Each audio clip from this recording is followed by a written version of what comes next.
Our brains instantly recognize a smile as a sign of safety. It's one of our oldest instincts. But here's the thing, not every smile means you're safe. Some people smile when they know something you don't.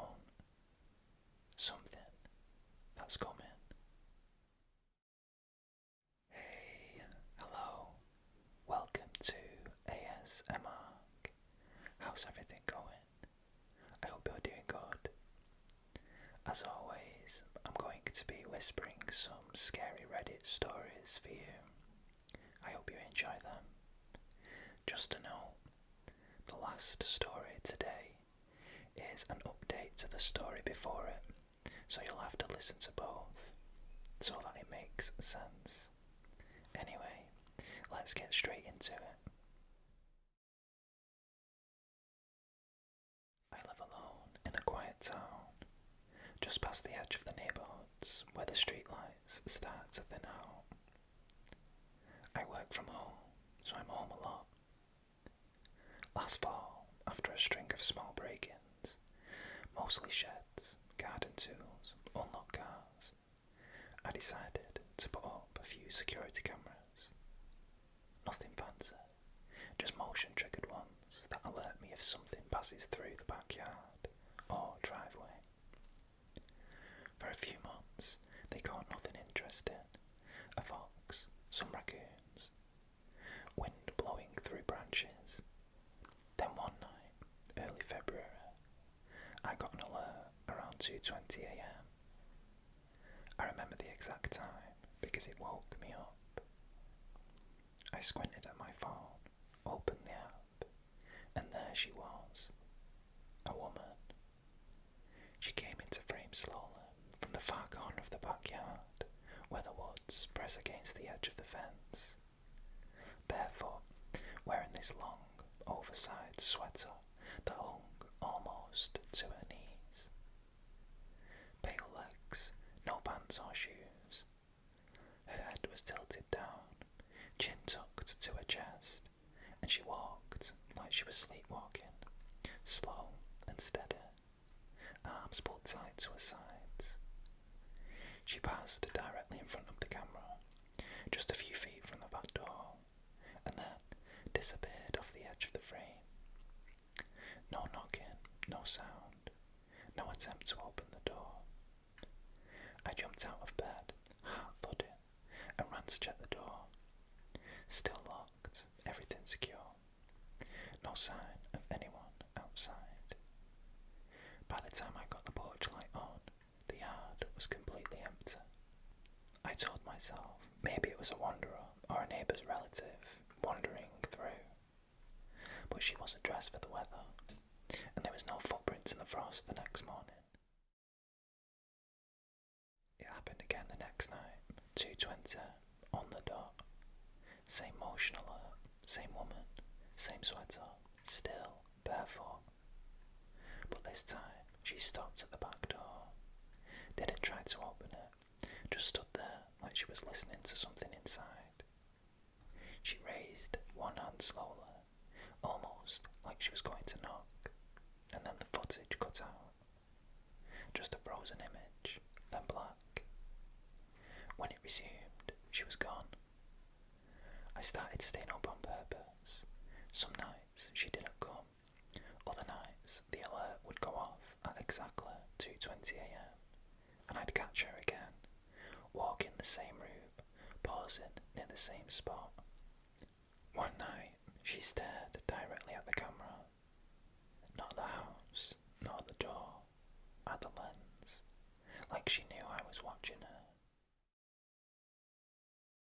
Out of a mix of paranoia and obsession, I started digging into the history of the house.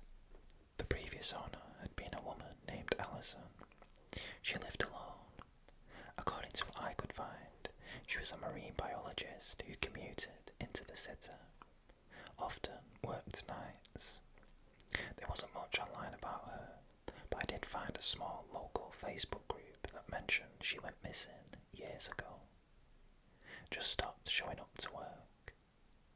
Left food in the fridge, dishes in the sink, No signs of foul play. She had no close family, so no one pushed hard to keep the case open. But one comment stood out. It was posted in 2019, and it said, "Used to see someone standing on the back path around 2 in the morning. Thought it was a neighbour until I realised it never moved." There were no replies. I also found out the back of my property used to have a second gate, long since removed, that led straight into the woods. Now it's just overgrown brush and trees, but there's still a faint trail if you look close. I sat at the kitchen table with all the lights off except the porch light. My phone was open to the camera feed, 2:18 AM. I watched the seconds tick down. At 2:20, the motion alert popped up. She came into frame just like before. Same sweater, barefoot, but this time she wasn't alone. Behind her, maybe 20 feet back, was a second figure. Just a dark outline. I couldn't see her face. It stood still as she walked, and she looked different. No more sleepy shuffle. Her movements were stiff, almost like she was being moved, pushed. When she reached the back door, she turned and looked at the camera again. Not just looked eyes with it, and then smiled. It wasn't creepy, it wasn't cartoonish, it was sad. She lifted her hand again, and the camera cut out. This morning, the camera was slightly turned, like something had physically bumped it. I haven't touched it, I haven't gone out there, but I know it'll go off again tonight, and I'm not sure if I'll even look. When I moved into the unit above Mr. O'Daly's garage, I didn't think much of the strange clause in the lease. Tenant agrees to leave the closet at the end of the hallway locked and untouched. I was desperate, broke, and new to the city. It was cheap, clean enough, and had its own entrance. Mr. O'Daly lived in the main house just across the backyard. He was quiet, in his 70s, and seemed like the type who read war novels and watched the news with the volume too high. I signed without asking questions. The apartment itself was fine, outdated, with old plumbing and a weird slant to the bedroom floor, but I'd had worse. The closet in question was about 4 feet wide, with a kind of narrow hallway cupboard that maybe once held linens or a vacuum. It had a single metal handle, painted over several times, and a rusted padlock through a looped hasp. It didn't make noise. No cold air came from under the door. Nothing creepy, not at first. Around the 3rd week, I started waking up at 3:09 on the dot. Every single night. No dreams, no sound waking me. Just this jolt, like my brain was slamming me out of sleep for no reason. The room would be quiet. My phone's clock always read 3:09 AM exactly. After the 5th night, I got up and stood in the hallway, half asleep. I stared at the closet, just stared. There was no noise from behind it, no light, but I felt a low pressure in my ears, like you get when an elevator's moving, like the air was different right in that part of the hallway. The padlock never moved, the door stayed shut, but the next morning, when I walked past it on the way to the kitchen, I saw something strange, a low grey smear just under the bottom edge of the door, like ash or powder had been pushed out from underneath it. I touched it and it stuck to my finger, gritty and fine. I swept it up, I didn't tell anyone. 2 weeks later, I was on the couch watching a show with the volume low when I heard something fall in the hallway. I was up late, headphones on, when I felt the thump more than I heard it. I paused the video I was watching, pulled the headphones off, and listened. Silence. I crept into the hallway. One of the frames I'd hung had fallen on the floor. Glass shattered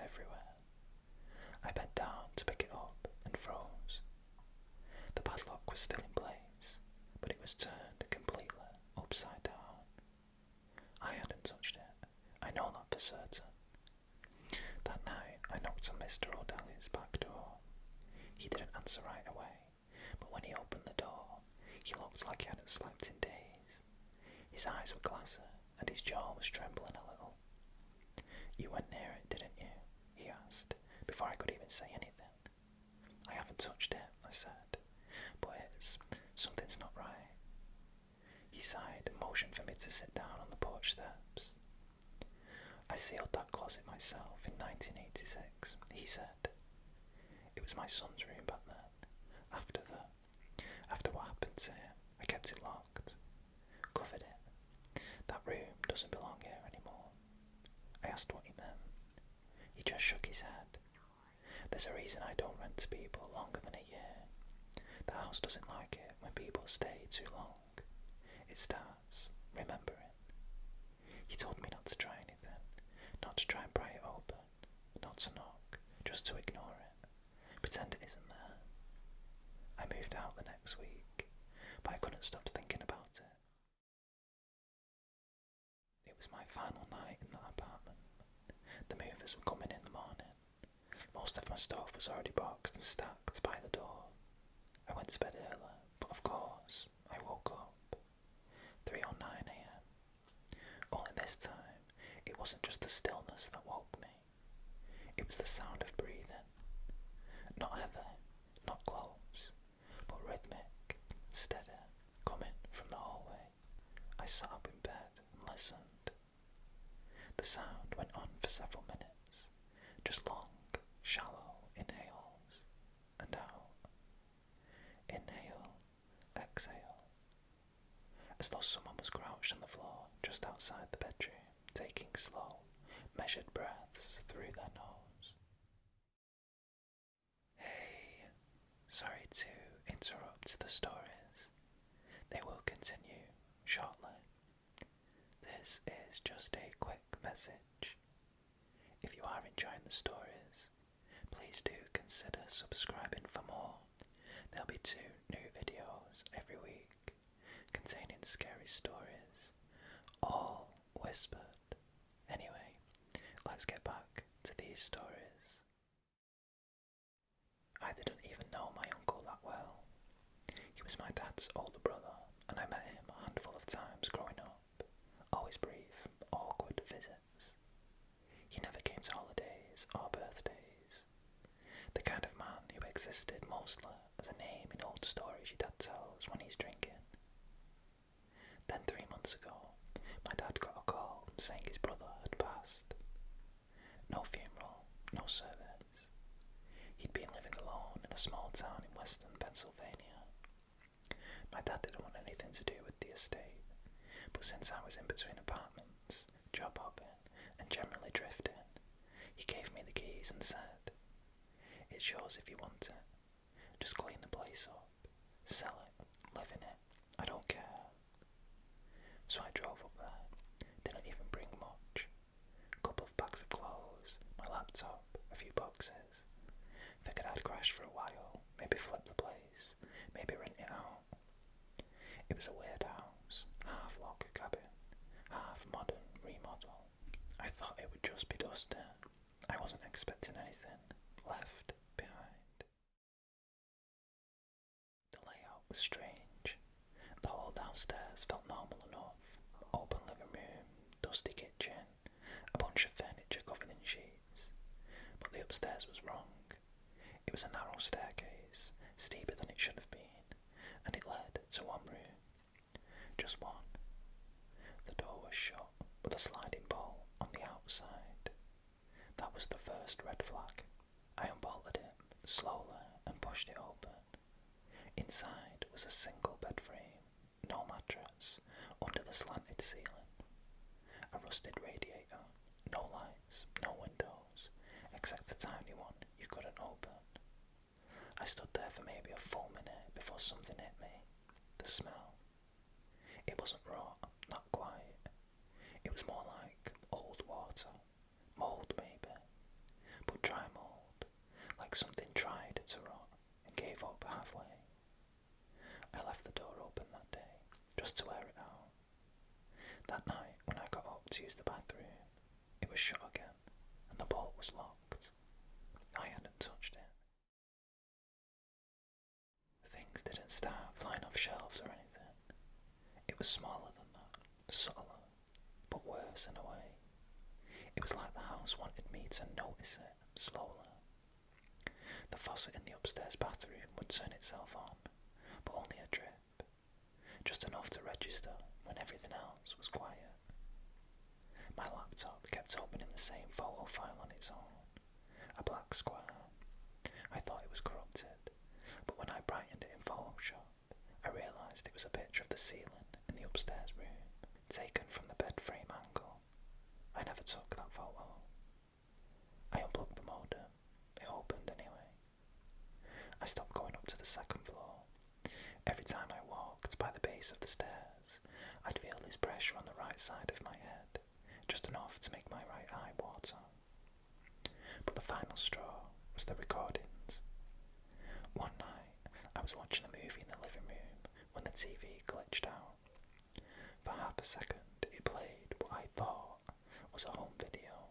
A man, my uncle I think, was walking around the upstairs room with a handheld camera, whispering something I couldn't make out.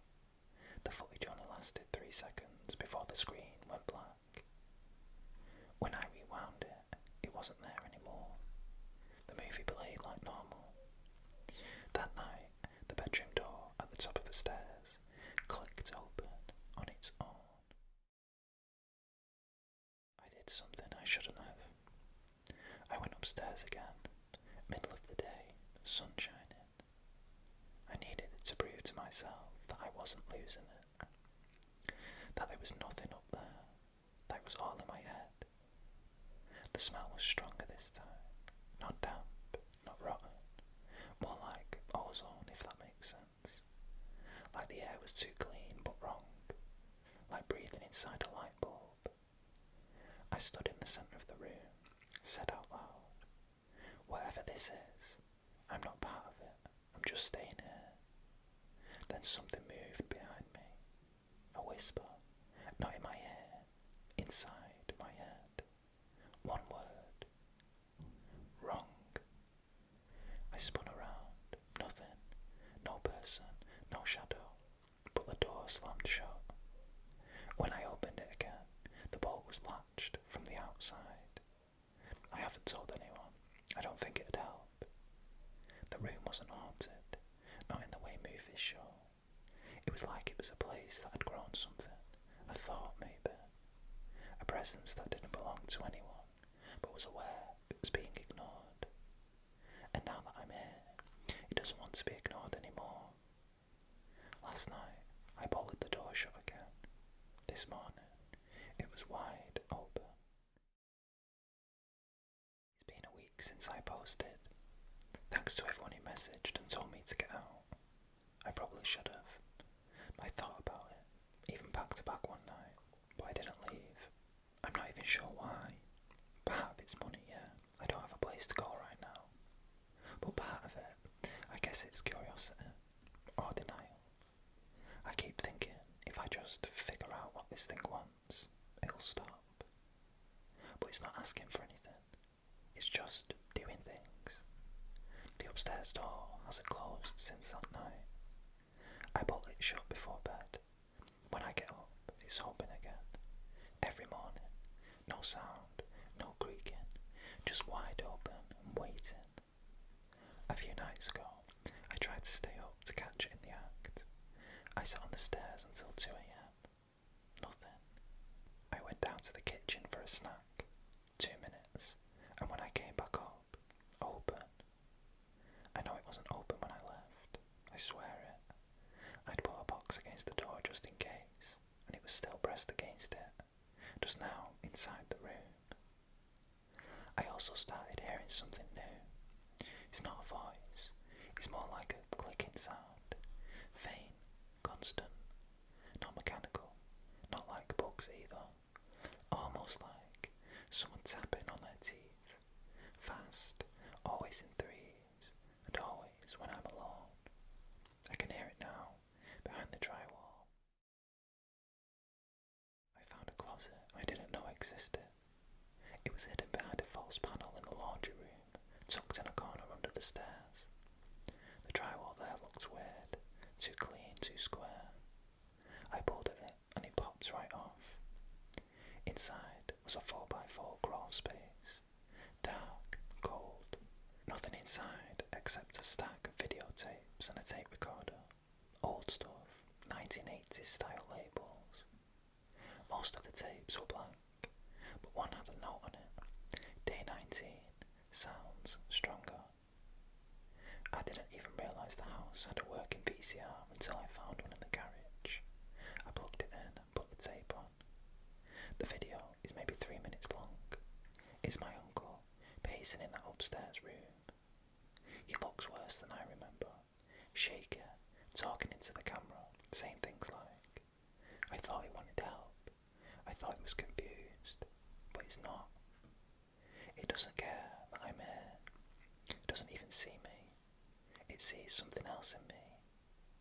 I started locking the door after it moved the bed. Then he stops, looks over the camera's shoulder, like he sees something we don't, and the video cuts out. There was no bed when I moved in, but last night I noticed scratches in the floor, like something heavy had been dragged across it, in the shape of a rectangle, the size of a bed frame. The clicking is louder now. It follows me, not just upstairs anymore. I'll be brushing my teeth and hear it under the sink, sitting at my desk and hear it tapping behind the walls. Always that pattern. Click, click, click. Pause. Click, click, click. I've started waking up in places I didn't fall asleep. I took a nap on the couch and woke up lying flat on the wooden floor upstairs, staring at the ceiling. No memory of going up there. The thing is, I don't feel scared. I should have, but I didn't. I felt calm, like I was meant to be there, like it had been calling me, and I'd finally stopped fighting it. I don't know how many times I've done that now. I started tying a ribbon around my wrist at night, so I know if I'd moved it myself. Twice this week I woke up with it cut in half. I even tried setting up motion cameras. Got one of those wildlife cams off eBay. It didn't record anything unusual, except for this. At 3:14 AM, the feed goes static for 11 seconds. When it cuts back in, the angle is slightly different, and someone or something is standing in the corner. Not moving, not looking at the camera, just standing there, facing the same wall the bed used to be against. You can't make out details, it's just this long, upright shape, like a person wearing something too tight, and then, in the next frame, it's gone. I thought about writing this last part a few days ago, but I needed time to figure out how to say it, and whether I should. I got a call from the town's property office, routine stuff, checking on the probate paperwork. The guy on the phone asked if I was sure the house was vacant before I moved in. I told him yeah, my uncle had died there. Long pause. Then the guy said, "Are you sure about that?" He pulled up the file. Turns out my uncle didn't die in the house. His body was found in the woods, about a mile off property. No wounds, no trauma, just nothing. Dead, sitting upright against a tree, eyes wide open. But here's the part that got me. The coroner's note said that his fingernails were ground down to the flesh, like he'd been clawing at something for hours before he sat down. And his shirt was buttoned inside out. No one ever figured out how he got there. His truck was still in the driveway. No footprints, no signs of struggle. Just a man who left the house and died looking at something no one else could see. That was 3 years ago. Which means someone or something locked the upstairs room from the outside after he was already gone. It wasn't him. And now, that door won't shut at all. Just stays open.